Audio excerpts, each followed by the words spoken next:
the Malay people in this country have forgotten that we used to be quite cool. All right? No, seriously. I mean, like, you know, we used to be quite cool people. All right?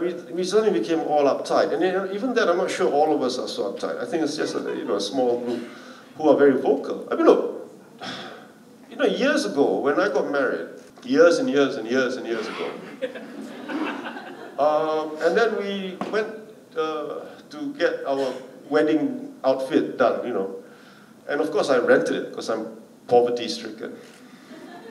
Unlike ideas. You know, I was being measured, my fiance at the time was being measured by a little flat in Kampung Baru, which was populated entirely with men in different stages of sexual transformation. And this is in the heart of Kampung Baru. It's not unusual for the Malay community to not just tolerate, but have part of their lives, all right, people of different gender identity. This is how it used to be. This viciousness is not really, I believe, part of the Malay culture. There was a greater deal of acceptance in the past. So to say that this is something which is against the Malay culture, for example, and the acceptance of the other, is just wrong. It's not, or at least it didn't used to be. And I think maybe we should remind ourselves that at one point, we were pretty cool. So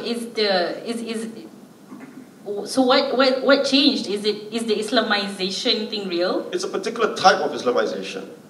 All right? To just say it's Islamization is perhaps overgeneralizing it. It's a particular type of Islamization. It's an Arab Islamization.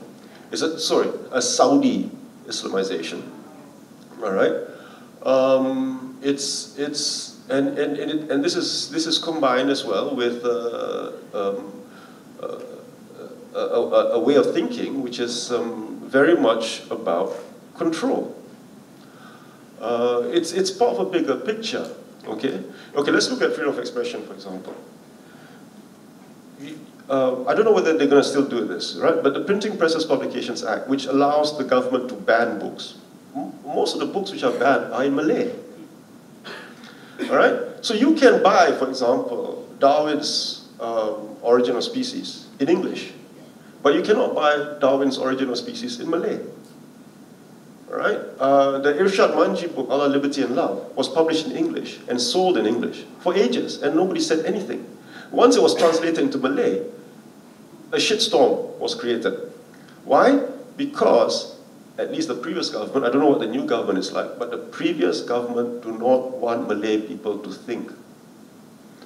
The previous government want Malay people to think in a particular way, and religion is a wonderful device of getting people to think in a particular way, because they say if you don't do this, then you're going to go to hell, you know, which is not such a bad thing, because most of my mates are probably going to be there, but